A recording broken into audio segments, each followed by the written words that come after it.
the medication that we're using today, let's say like ibuprofen or Advil, right? Those are photosensitive, or they create photoallergens, right?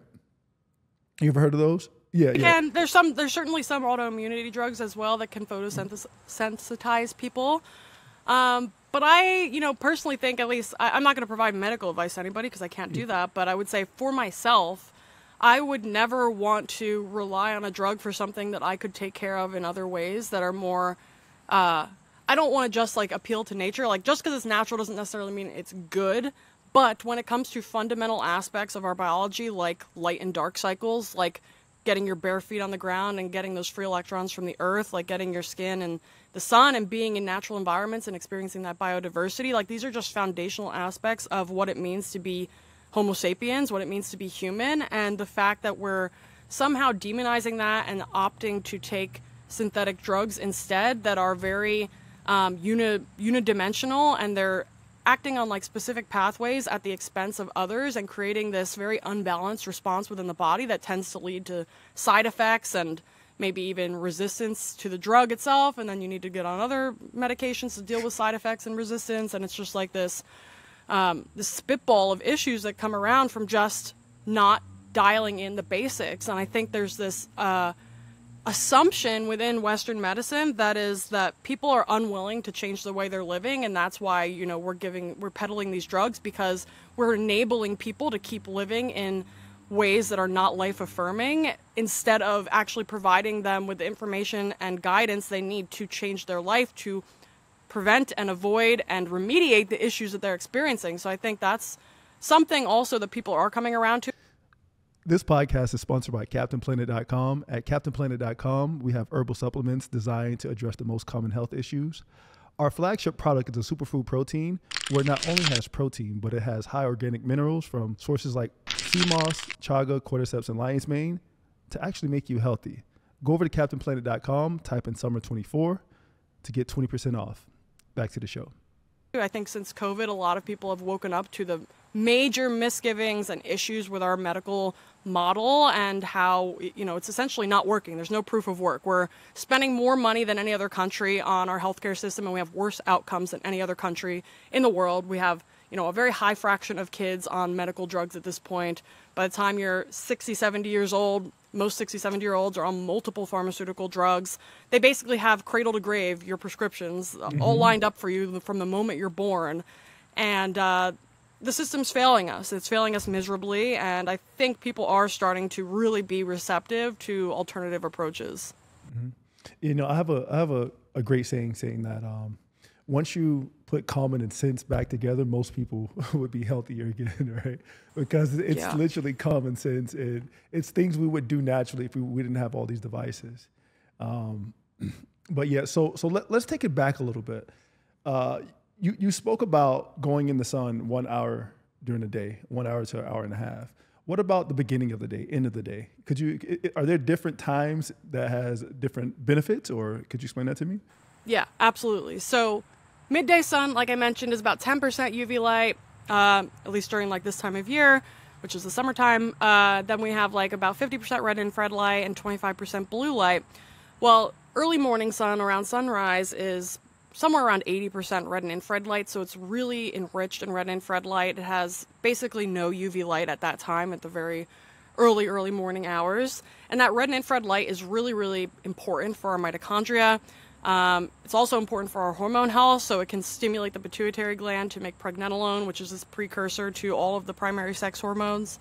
So for people who are struggling with hormonal issues, seeing that morning light is huge. And also for people who are just looking to stay healthy and remain in a good place mitochondrially, hormonally, in general, then leveraging that morning light is really important for helping to turn your system on for the day, turn your metabolism on, get fat mobilized, get your hormone production turned on. And then shortly after sunrise, there's this period called UVA rise. And if you download this app called the Circadian app, it can tell you exactly for your location what time sunrise is, what time UVA rises. And UVA rise is when UVA light starts to come into the light spectrum. And that UVA light, it basically tickles these receptors called neuropsin, which are UVA light detecting receptors. And that helps to entrain circadian clocks in the skin and in the retina and in the cornea, so in the eye. And so that's really important signal that your body's looking for essentially to understand what time of day it is. And around that time as well, we're getting, we already have some blue light into the spectrum.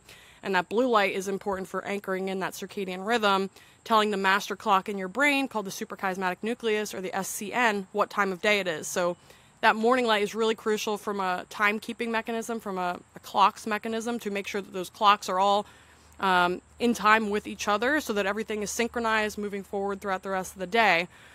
Depending on how sick somebody is, they might need more or less time outside during the morning hours. So the sicker you are, I would say the more time you need out there. Maybe an hour would be great. If you're, doing well and you're just trying to stay that way, maybe even... Why is that? So it's that red light is really, really important for turning on the mitochondria that are essentially defected in the vast majority of chronic disease. So if we think about all of the primary chronic diseases we're facing as a society, we have obesity, diabetes, autoimmune disease, neurodegeneration, cancer. All of these diseases are underpinned by mitochondrial dysfunction. It's just depending on which tissue is being primarily impacted, that's where the disease is going to manifest. So the more of that natural red and infrared light you can get in those morning hours, and as well as in the evening hours, so sunset is pretty comparable to the morning as well, you can basically support those mitochondria. In particular, there's this process called mitophagy, which is similar to autophagy, if any of your listeners have heard of that. But autophagy is essentially when the cleanup crew comes out and takes out the garbage in the cells. That's typically happening during sleep. So that's also why it's important to not eat really heavy meals for dinner, especially carb-rich meals, because we really want to be getting into more of a fasted, fat-burning state in the latter hours of the sleep windows. You're getting into low-grade ketosis. That's really allowing autophagy to be ramped up. And then if you couple that with when you wake up, going out into the sunrise, that red and infrared light further turns up that process of autophagy, but also mitophagy, which is the selective removal of damaged mitochondria from mitochondrial colonies in your body. And so combining that, low-grade fat-burning ketosis with that red and infrared light in the morning really helps to augment the response, so that if you're doing that every day, then you're constantly taking out the garbage, so to speak. Now you're not going to accumulate trash. It's comparable to, let's say you're eating really heavy carb-rich meals for dinner all the time, and you're staying up late and you're on screens and you're never getting into that fat-burning mode. And it's akin to not taking the garbage out for, a year. Your house is going to become accumulated with this stuff. And then it becomes really hard to take it out because there's so much. It's becomes overwhelming. It can overwhelm the system. But instead, if you are just, fastidious about following a healthy routine daily, you don't have to worry about that accumulation. And so for people who already have that accumulation from years and years of suboptimal living, they're going to need to be more diligent about getting more of that morning light, being more diligent about their meal timing and composition, making sure they're getting enough midday sun in order to optimize their melanin and optimize their brain function as well, their vitamin D status, their POMC status. And so basically the more sick you are, the more of that natural light you need throughout the day. Mm-hmm. And for people who are well and looking to stay that way, there's more leeway essentially, because you're not trying to put out a fire. You're instead just trying to keep things copacetic.